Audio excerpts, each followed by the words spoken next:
Muy buenas noches. Iniciamos nuestra quinta sesión del curso sobre los grandes testigos de la fe. Lo hacemos en el nombre del Padre, y del Hijo, y del Espíritu Santo. Amén. Ven, Espíritu Santo, llena los corazones de tus fieles y enciende en ellos el fuego de tu amor. Envía, Señor, tu Espíritu y todas las cosas serán creadas y renovarás la faz de la tierra. Santa María, Reina de los Santos, ruega por nosotros. Santa Teresa de Jesús, ruega por nosotros. En el nombre del Padre, y del Hijo, y del Espíritu Santo. Hoy vamos a ver la figura de Santa Teresa de Ávila, también conocida como Santa Teresa de Jesús. No tenemos que confundirnos, hay varias Teresas santas. Esta es la Teresa la Grande, podríamos decir, la española, distinta a Teresita del Niño Jesús, la francesa, o a nuestra Teresita de los Andes. Santa Teresa de Ávila es una gran maestra de oración, de vida interior, de vida cristiana. Ella vivió en el siglo XVI. Estamos ya en un contexto bien diverso desde Santa Catalina de Siena, que vimos en nuestra última sesión. Han pasado 150 años y el mundo ha cambiado enormemente. ¿Cuál es el contexto histórico que nos encontramos ahora? Estamos en pleno Renacimiento. A fines del siglo XV, el año 1492, un acontecimiento fundamental para la historia de Occidente, el descubrimiento de América por Cristóbal Colón. Siglo XVI, que va a ser el siglo en que va a vivir Santa Teresa, va a marcar la consolidación de los grandes estados nacionales, y quizá el gran acontecimiento del siglo que vamos a ver va a marcar a Santa Teresa es la Reforma Protestante. En una época, la primera mitad del siglo XVI, la Iglesia todavía está, podemos decir, en decadencia, en crisis.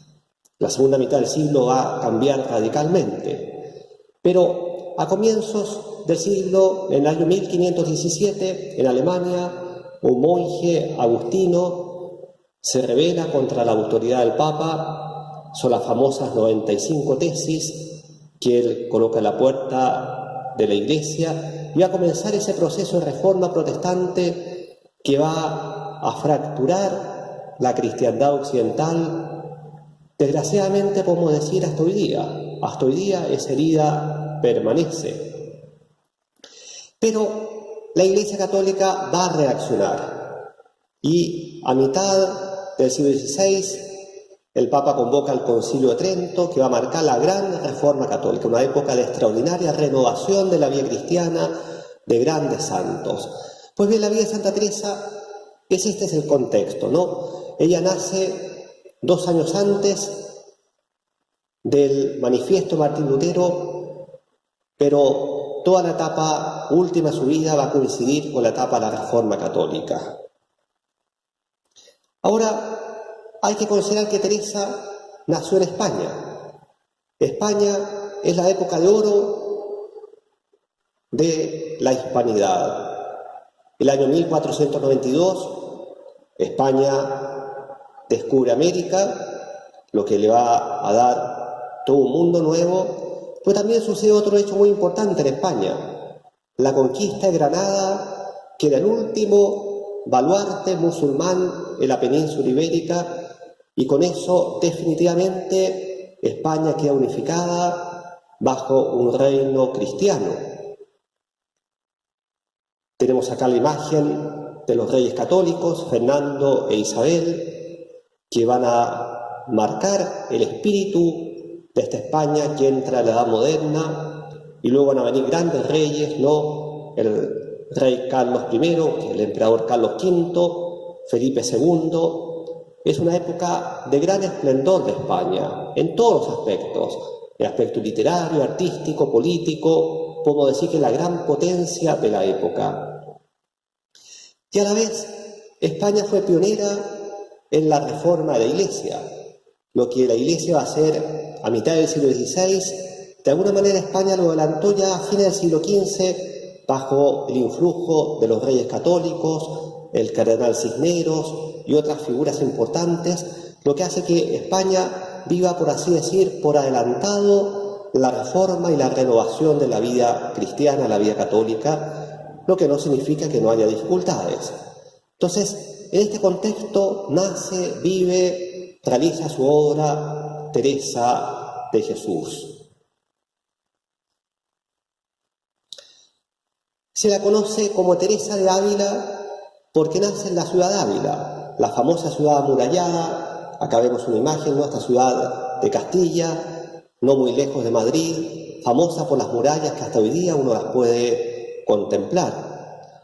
Ella nace el año 1515 con el nombre de Teresa de Ahumada. Sus padres tenían una buena posición, era una familia cristiana, piadosa. Fueron 12 hermanos, 3 mujeres, 9 varones. En su infancia, Teresa manifiesta vivos sentimientos de piedad y tiene fuertes experiencias religiosas. Con su hermano Rodrigo, que era muy seguido con ella, leían, parece, vidas de santos, y se imaginaban estos niños muy pequeños, se imaginaban poder imitar ellos la vida de estos santos.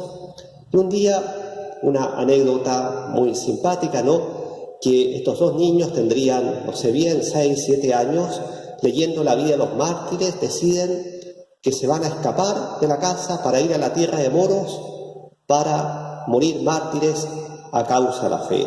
Y se escapan, 2 niños, pero la realidad es que no alcanzan a ir muy lejos. Van saliendo las murallas de Ávila, aparecen cruzando un puente y ahí un tío los pilla, los descubre y los lleva de vuelta a la casa. Pero es un hecho significativo que nos marca esta experiencia religiosa muy temprana en la vida de Teresa. Ella cuenta también, va a contar más tarde, que con su hermano conversaban la vida de los santos y también conversaban lo que sería la eternidad, el cielo, el infierno, y se repetían uno a otro. Rodrigo le decía a Teresa, el cielo, el infierno es para siempre, y Teresa contestaba, para siempre, Rodrigo, para siempre. Entonces, una infancia, una fuerte experiencia de Dios.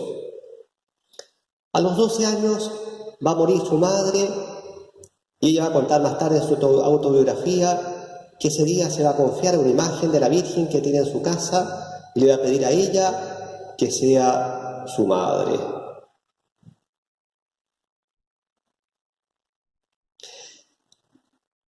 Llega la edad de la adolescencia y cambia un poco. Teresa empieza a buscar agradar un poco al mundo. Algunas lecturas, parece, libros de caballería, la llevan por otros ideales. Y su padre, que era un hombre muy bueno, piadoso, parece que se preocupa de esto, ve que hay algunas malas influencias que rondan en torno a ella y la coloca interna en un convento, Santa María de las Gracias, para también cuidarla y continuar con su educación. Allí en el convento va a conocer una monja que va a tener mucho influjo en ella para hacerla volver a la vida espiritual, pero en esta época todavía ella no piensa en ser monja. Ella escribe por ahí que por estos años, monja, jamás. Bueno, un tiempo después se enferma, sale del internado, vuelve a su familia y poco a poco la lectura de clásicos de la espiritualidad le van enseñando el valor del recogimiento, de la oración, y va surgiendo ahora sí el anhelo de consagrarse a Dios. Y a los 20 años va a entrar en el monasterio carmelita de la Encarnación de Ávila. Todavía se conserva, podemos ver acá la imagen. Era un monasterio de monjas muy grande. Vivían 180 monjas en ese monasterio. Y por lo mismo quizás que era un monasterio muy grande, la mayoría de las monjas venían también de familias aristocráticas de la época, el ambiente dentro del monasterio no era tan fervoroso. Había monjas sí muy fervorosas, pero el ambiente general era algo frívolo, algo mundano. Bueno, a los 23 años tiene que salir un tiempo al monasterio, una nueva enfermedad, estuvo al borde de la muerte, estuvo 3 días en coma, declarada casi muerta.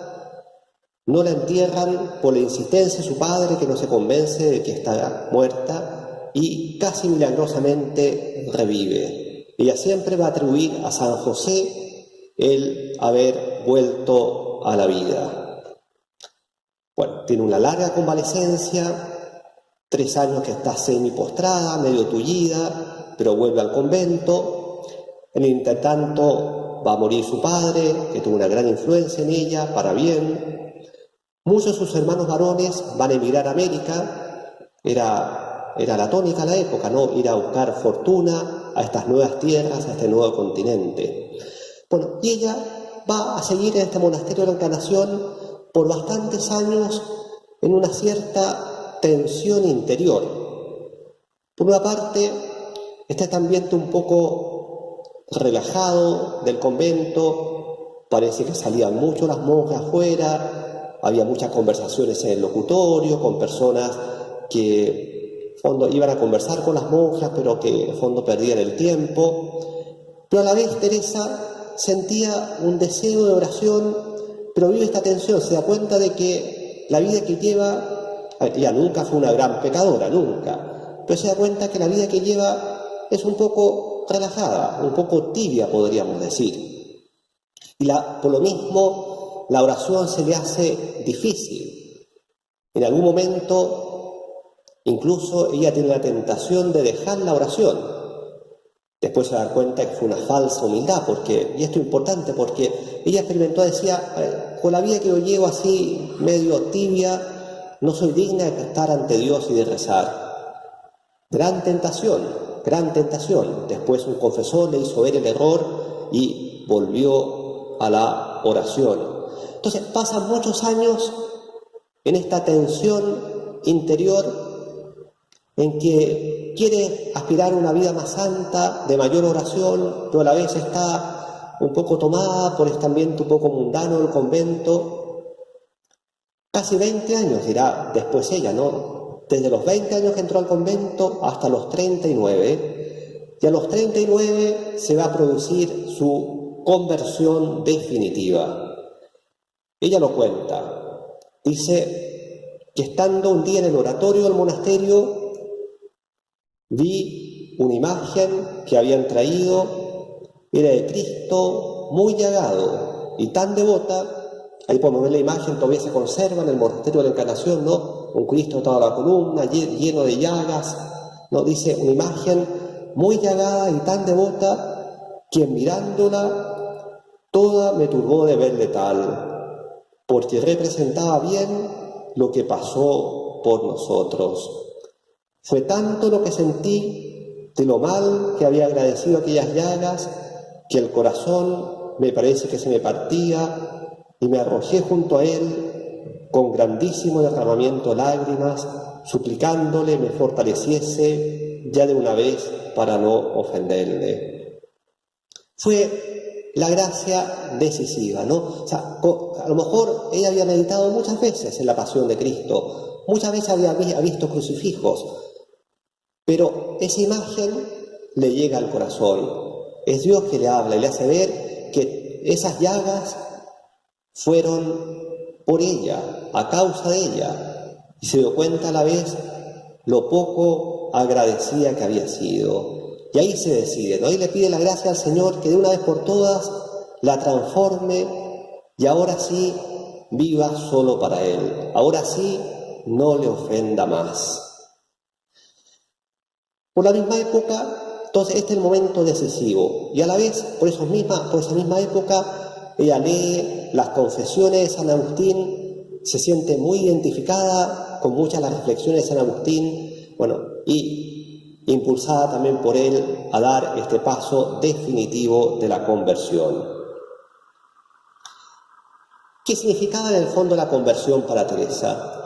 Significaba, ser monja de verdad, no seguir viviendo hasta un poco a medias, ¿no? Que sí, pero a la vez perder el tiempo, conversaciones inútiles, visitas que no conducían a nada y consintiendo a veces en apegos, familiaridades un poco peligrosas. Se decide ahora a entregarse de verdad a Dios, a llevar una vida intensa de oración. Un tiempo después,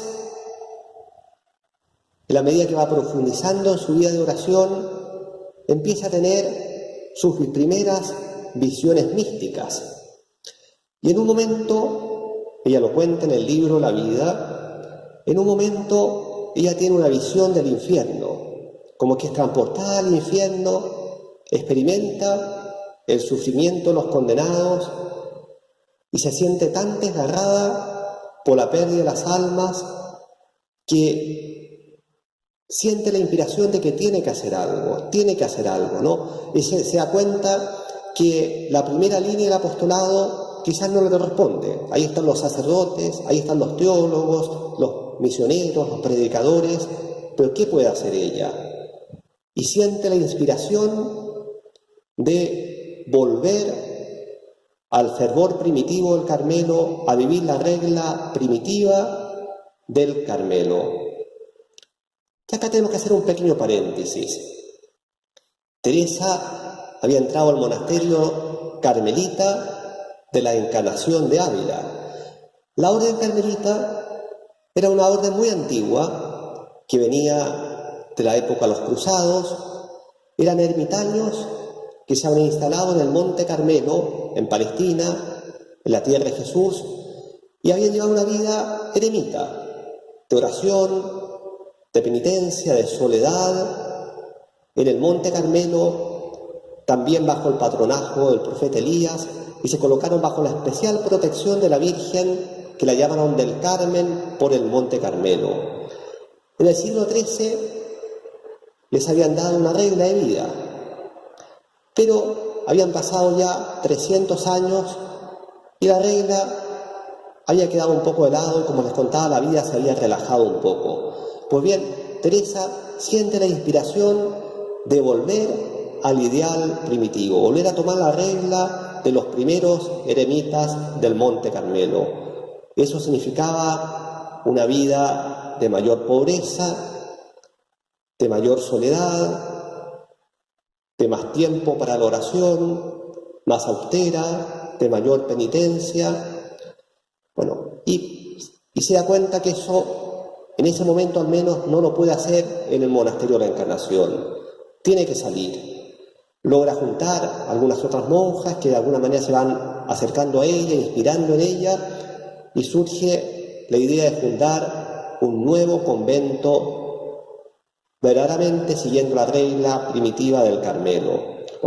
Acá hay muchas vicisitudes que me voy a saltar, le costó bastante, tuvo oposición de muchos, pero el obispo de la ciudad de Ávila la apoyó y el año 1562, el 24 de agosto, para la fiesta de San Bartolomé, junto con unas pocas monjas, deja el monasterio de la Encarnación y funda el monasterio de San José en la misma ciudad de Ávila. Acá pueden ver ustedes, este es el edificio actual. Esta fachada no existía en tiempo de Santa Teresa, fue hecha mucho después, pero el convento así dentro es el que fundó Santa Teresa. Este va a ser el comienzo de la nueva vida de reformadora del Carmelo de Santa Teresa. Y a partir de entonces empieza una extraordinaria labor de fundar nuevos Carmelos reformados, descalzos, como se va a llamar. Hoy día se llaman las carmelitas descalzas, ¿no? En contraposición a las carmelitas calzadas, que eran las antes de la Reforma. Bueno, ¿y qué la impulsó a seguir fundando monasterios? Bueno, por una parte, la irradiación de su vida, de sus escritos, de esta reforma que ella va impulsando, que va muy de acorde también con los nuevos tiempos de la Iglesia, de volver a la observancia, estamos en los tiempos del Concilio de Trento. Bueno, y a la vez también una gran necesidad apostólica. Vimos recién que la fundación del Carmelo de San José la motivó la visión del infierno, hacer algo para ayudar a que no se pierdan tantas almas. Entonces el ideario de Teresa era una vida fiel, de estricta observancia, de oración, de soledad, sostener la misión de los sacerdotes, de los teólogos que están en esa primera fila del combate espiritual. Bueno, y Teresa se siente desgarrada por las noticias que llegan a España. Llegan las noticias, los estragos que ha causado la reforma Martín Lutero, como la mitad de Europa se separa de la Iglesia, a ella le parte el alma escuchar esas noticias. Por otra parte, escucha la historia de las misiones en América, tantos pueblos nuevos que no conocen a Jesucristo. Bueno, todo esto la impulsa a llenar España con conventos reformados en que se vía auténticamente la regla del Carmelo para sostener mediante la unión con Dios, la oración, la misión de la Iglesia de su época. Y aquí me quiero detener, que es un punto bien importante, ¿no? Hay gente que dice, bueno, ¿qué sentido tiene irse a encerrar en un convento? La vida contemplativa es lo que sostiene la acción de la Iglesia. De la unión con Dios brota toda la fuerza del apostolado. Como va a decir más tarde otra carmelita, Teresita de Lisieux, la vida contemplativa, que es una vida de amor entregado, de amor ofrecido a Jesús, es como el corazón que bombea toda la sangre para la misión de la Iglesia. Entre los años 1562 y 1582, el año de su muerte, o sea, en 20 años va a fundar 17 Carmelos a lo largo de la geografía española. Acá lo pueden ver, ¿no? Bueno, no se alcanzan a ver los detalles, pero los distintos lugares donde va fundando conventos.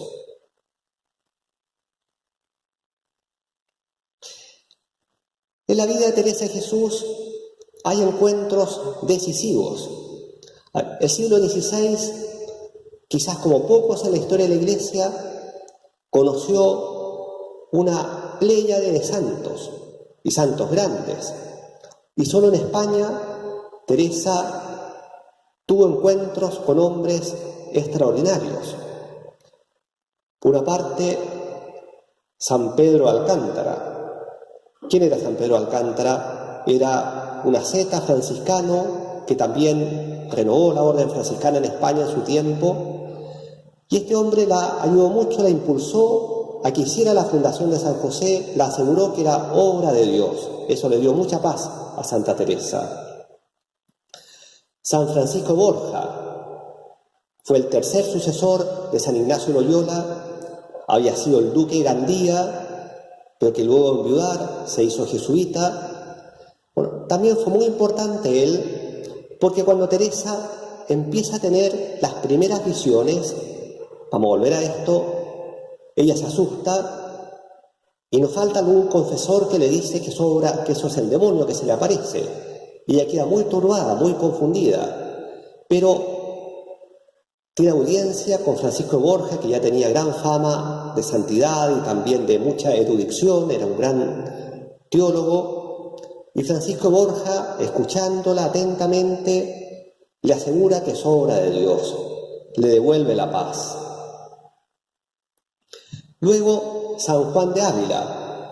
San Juan de Ávila era un sacerdote secular, diocesano, español, el patrono del clero secular español, por lo demás, doctor de la Iglesia hoy día. Era una eminencia, ¿no? Era el maestro espiritual, es como se lo llamaba. Y San Juan de Ávila, cuando Teresa escriba el libro de su vida, que lo vamos a ver también, ella todo lo que quiere es que lo pueda leer San Juan de Ávila para asegurarse de que ha sido el camino de Dios en su vida. Y San Juan de Ávila va a dar un muy buen informe sobre ella. Y quizás el santo más importante de la vida de Teresa, San Juan de la Cruz. San Juan de la Cruz era un fraile carmelita calzado, pero que tiene la misma inspiración de Teresa de reformar la orden del Carmelo, en el caso de él, la orden masculina, pero parece que era un poco tímido y Teresa le va a dar como el empujón para dar el paso, ¿no? Y así, el año 1568, 6 años después de la fundación de Teresa en San José de Ávila, San Juan de la Cruz va a fundar en Duruelo, un pequeño poblado cerca de Ávila, el primer convento de carmelitas descalzos. Entonces, a partir de ahora la reforma va a tener una doble vertiente: los conventos femeninos y los conventos masculinos. Más tarde, poco antes de la muerte de Santa Teresa, bueno, esto no sin grandes dificultades, como siempre sucede en las obras de Dios, pero la Iglesia va a separar la provincia de los descalzos de la provincia de los calzados, lo que va a ser un gran apoyo para la reforma, ¿no? Porque ahora van a ser una provincia autónoma. La Iglesia les va a reconocer, en el fondo, una manera de reconocer ese carisma propio al servicio de la Iglesia.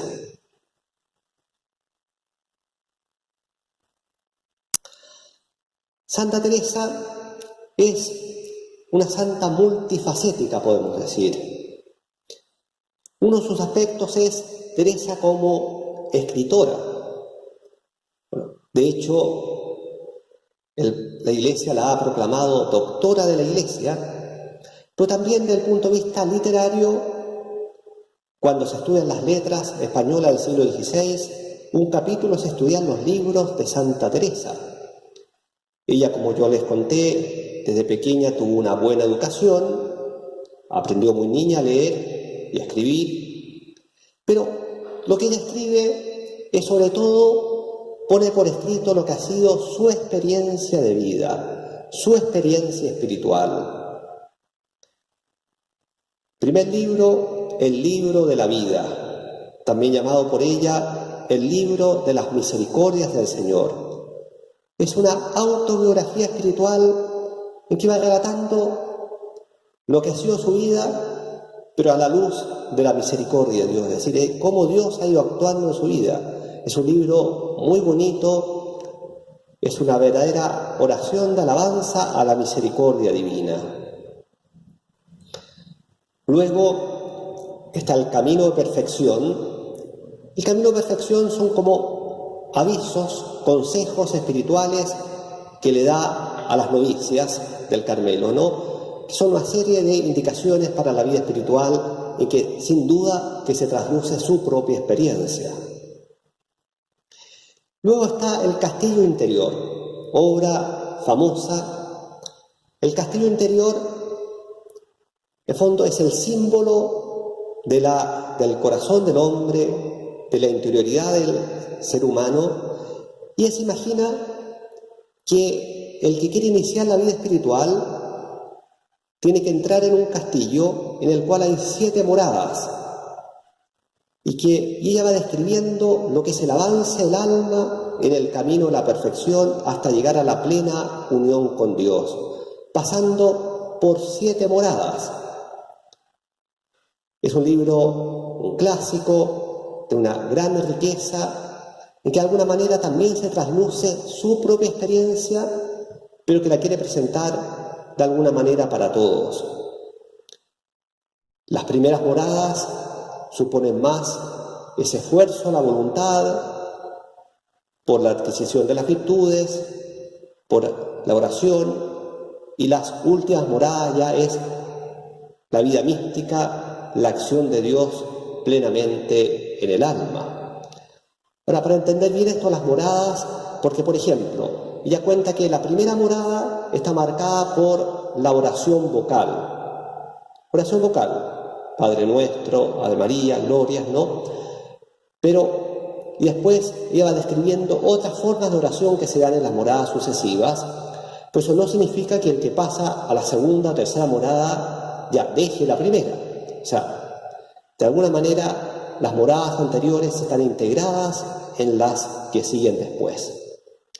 Bueno, otro libro, el libro Las Fundaciones, en que ella describe las fundaciones, esos conventos que ella fue fundando a lo largo de la geografía española, con todo lo que significó la providencia de Dios en esas fundaciones. Bueno, también es autora de poesías, oraciones, estoy seguro que muchas las conocemos, el Nada te turbe, el Vivo yo, también atribuida a Santa Teresa el No me mueve mi Dios para quererte, en fin. Gran escritora, autora espiritual. Tenemos también otra faceta que ya la he anunciado, la Teresa mística. Es decir, ella tuvo una experiencia de Dios en algunos aspectos extraordinarias, porque tuvo también muchas visiones. Ella siempre vio con recelo sus visiones, siempre le causaron temor, y por eso mismo no las buscaba, y siempre buscó el discernimiento de confesores, teólogos, directores espirituales, que le ayudaran a discernir si eso era de Dios o no. Y ella después va a enseñar y va a escribir en sus libros que el gran criterio de verdad de estas visiones es la práctica de las virtudes cristianas. Es decir, si la persona se vuelve más humilde, más sacrificada, tiene más amor, más caridad, tiene más paciencia, bueno, es un signo claro de que esas visiones y cosas extraordinarias vienen de Dios. Porque en la época de Santa Teresa había también los falsos iluminados, personas que creían tener visiones, pero que eran pura imaginación o engaño del demonio, y muchas veces la prueba era ver la vida concreta de esta persona. Entonces por eso ella va a insistir mucho en esto, o sea, el gran criterio es la práctica de las virtudes en la vida ordinaria. Y esto es fundamental, no hay vida cristiana auténtica sin un serio esfuerzo por practicar las virtudes cristianas. Si no está eso, todo lo demás puede ser imaginación y engaño del demonio. Hay dos acontecimientos extraordinarios en su vida mística. Una, la transverberación, como lo muestra acá el cuadro, ¿no? Ella en un momento, estando en oración, ella dice que ve un ángel que le traspasa su corazón con un dardo de fuego. Fondo, es la herida de amor. Es la herida de amor que ella se ve totalmente inundada por el amor de Dios. A partir de esa experiencia debe hacer un voto. Siempre elegir lo más perfecto. Siempre elegir lo que más agrada a Dios. Un detalle muy curioso, cuando Teresa muere, le extraen el corazón, y de hecho hoy día se conserva el corazón de ella en un relicario, y se puede ver una herida que traspasa el corazón, hasta hoy día. Bueno, ella también tuvo la experiencia del matrimonio espiritual, ¿no? Que lo veíamos la semana pasada en Catalina de Siena, que es la máxima expresión de la unión mística del alma con Dios. Brevemente, ¿qué nos enseña Teresa? Ante todo, el valor de la oración. La oración es la puerta de entrada de ese castillo interior del cual hablábamos recién, el castillo de la vida espiritual. La definición que da ella es muy bonita, muy conocida también. Tratar de amistad, estando muchas veces a solas con quien sabemos nos ama. La oración como un trato de amistad, la amistad con Dios. La vida espiritual se desarrolla a medida que crece la vida cristiana por las virtudes. Ya lo decíamos, queremos crecer en oración, tiene que ir a la par con el crecimiento en la virtud. En Teresa, es central siempre la humanidad de Cristo, es decir, a través de esa relación personal con Jesús, meditando el Evangelio, meditando especialmente la pasión de Cristo, el Jesús de la Eucaristía. Ese es el camino de Teresa para la unión con Dios, siempre a través de Cristo. Y eso es lo distintivo de la oración cristiana. La oración cristiana tiene a Cristo en el centro, es diálogo con Él, amistad con Él, imitación de Cristo, y por Cristo llegamos al Padre. El sentido de la Iglesia en Santa Teresa. Ella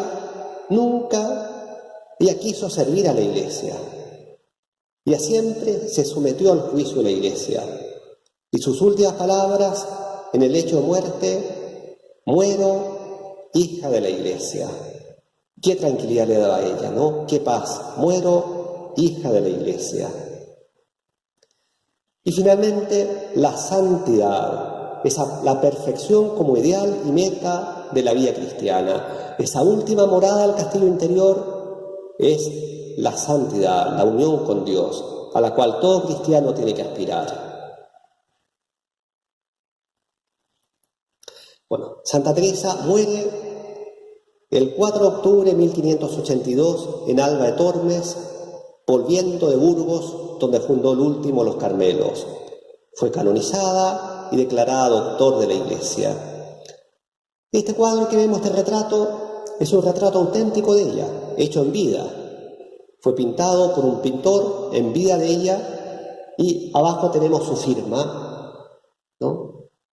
Entonces, es un retrato auténtico, ¿no?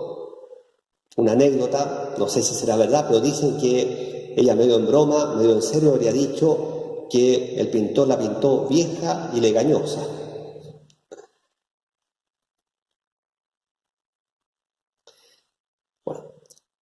La obra de Teresa ha trascendido los siglos.